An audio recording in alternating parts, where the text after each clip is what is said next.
Hello అండి, అందరికీ నమస్కారం.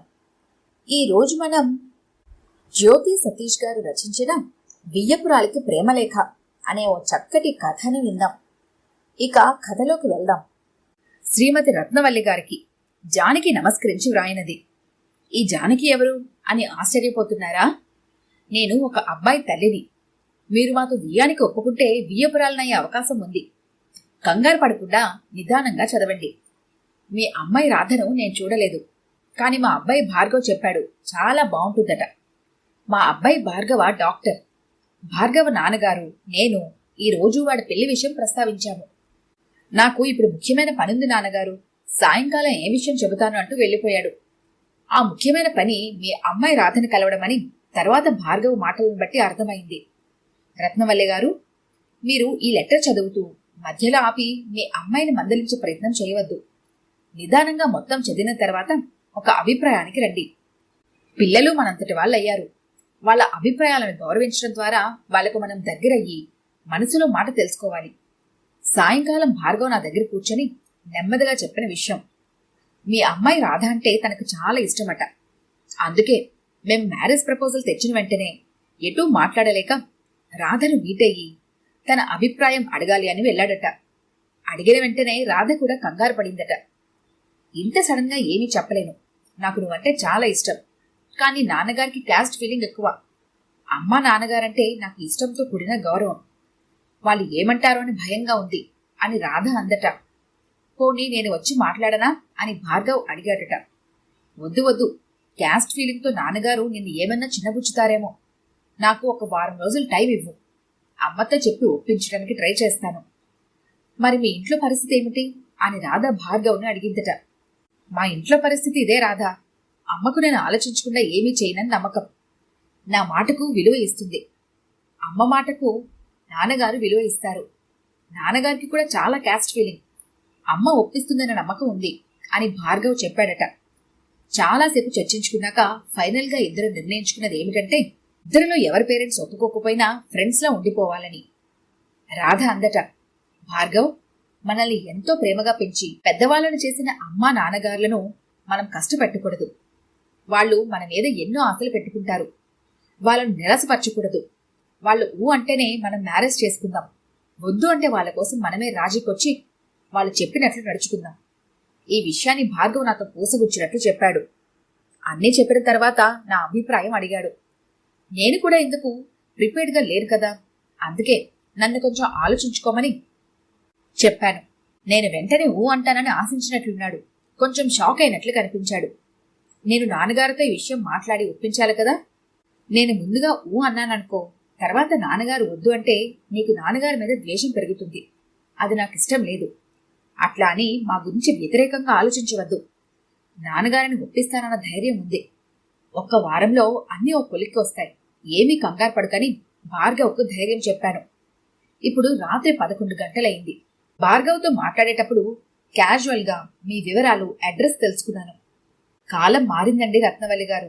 అబ్బాయి అమ్మాయికి, అమ్మాయి అబ్బాయికి ప్రేమలేఖలు వ్రాసుకునే పద్ధతి పోయి వియ్యపురాళ్ళు ప్రేమలేఖలు వ్రాసుకునే రోజులు వచ్చినట్లున్నాయి. నాకు రాధ మాటలు బాగా నచ్చాయి. తల్లిదండ్రుల కోసం ఇష్టపడిన అబ్బాయిని వదులుకోవడానికి సిద్ధపడింది. పెద్దవాళ్ల మాటలకు విలువ, గౌరవం ఇచ్చే రాధ వ్యక్తిత్వం నన్ను ఆకట్టుకుంది.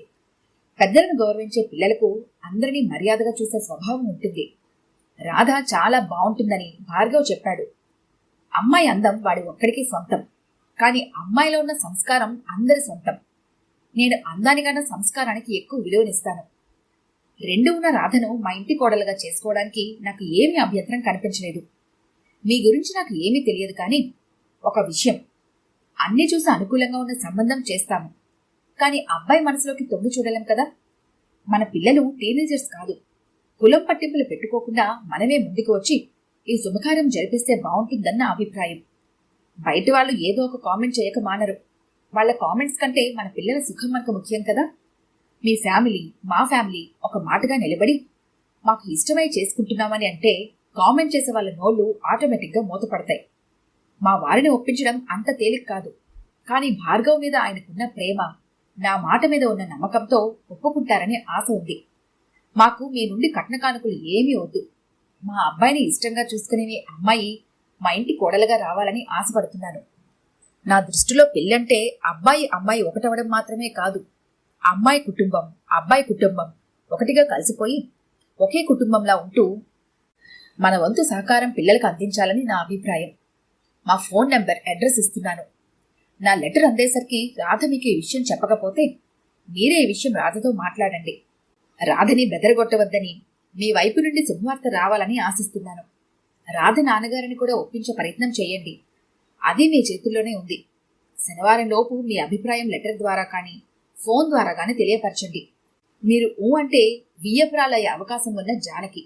లెటర్ చదవడం పూర్తి చేసిన నాకు ఒక్క 5 నిమిషాలు అంతా అయోమయంగా అనిపించింది. లోకల్ పోస్ట్ అవడం వల్ల ఈవినింగ్ పోస్ట్లో వచ్చింది ఆ లెటర్. 2 రోజుల తర్వాత తను జానకి లెటర్ రాసింది. ఫోన్ చేయవచ్చు కానీ మనసుల విషయాలు క్లియర్గా తెలియపరచడానికి లెటర్ రాయడమే మంచిదన్న అభిప్రాయం కలిగింది రత్నవల్లికి.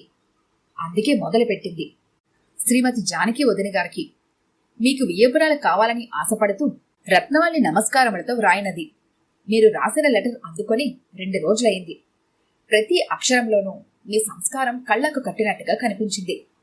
నిజం చెప్పాలంటే మీ లెటర్ కన్నా ముందు రాధ ఈ విషయం చెప్పినట్లయితే నేను ఖచ్చితంగా వద్దనేదాన్ని. కానీ మీ మాటలు నన్ను ఆలోచింపచేశాయి. ముందుగా రాధతో మీరు చెప్పినట్లుగా బెదరగొట్టకుండా మాట్లాడాను. భార్గవ్ గురించి అంతా చెప్పింది.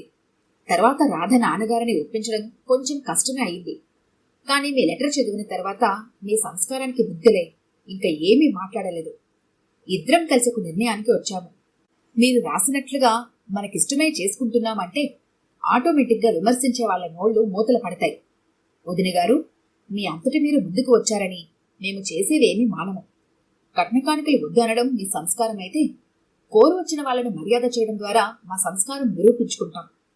మంచి రోజు చూసుకుని మీ ఇంటికొచ్చి మిమ్మల్ని ఆహ్వానించి మా మర్యాదలు మేము చేస్తాము. తర్వాత మీరు అమ్మాయిని చూసి ఎంగేజ్మెంట్ ఏర్పాట్లు చేయండి. మీ వీరుని బట్టి ఎట్లా అయితే అట్లా చేస్తాం. మ్యారేజ్ కూడా ఎక్కడైనా మగపిల్లవారి పద్ధతిలోనే కదా జరిగేది. అట్లాగే మీ పద్ధతి ప్రకారం చేద్దాం. ఇంకా చాలా వ్రాయాలని ఉంది. నాకు ఇంత మంచి వియ్యపురాలు దొరికినందుకు ఆనందంతో కడుపు నిండిపోయింది. మీలాంటి సంస్కారవంతుల కుటుంబంలోకి అడుగుపెడుతున్న మా రాధ చాలా అదృష్టవంతురాలు. రాధకు చేయించిన వస్తువులు, రాధ పేరున ఆస్తిపాస్తులు, రాధకు పెట్టాలి అనుకున్న ఫర్నిచర్ అంతా రాధతో పాటు మీకు అప్పగిస్తాము. ఇంకా రాధ మా అమ్మాయి కాదు, మీ అమ్మాయే. అందుకే రాధ బాధ్యత అంతా మీదే. ఆనందంతో ఏదేదో వ్రాసేస్తున్నాను. మనం కలిసినప్పుడు అన్ని విషయాలు ఇంకా వివరంగా మాట్లాడుకుందాం. లెటర్ అందిన వెంటనే మీ అంగీకారంతో ఫోన్ చేస్తారని ఆశిస్తున్నాను. మీరు అన్నయ్య గారిని మీ సమర్థతతో ఈసారికి ఒప్పించే ఉంటారని అనుకుంటున్నాను. ఈ లెటర్ పోస్ట్ చేస్తే లేట్ అవుతుంది. అందువల్ల మనిషిని పెట్టి పంపిస్తున్నాను. మీ అంత బాగా నేను వ్రాయలేదేమో. చిరంజీవి భార్గవ్కు ఆశీస్సులు. అన్నయ్య గారికి నమస్కారములు. మీ ఫోన్ కోసం ఎదురు చూస్తూ ఉంటాను. మీ కాబోయే వియ్యపురాలు రత్నవల్లి. ఈ కథ కనుక మీకు నచ్చినట్లయితే లైక్ చేయండి, షేర్ చేయండి. మరిన్ని ఇంట్రెస్టింగ్ కథల కోసం మా ఛానల్ని తప్పకుండా సబ్స్క్రైబ్ చేసుకోండి.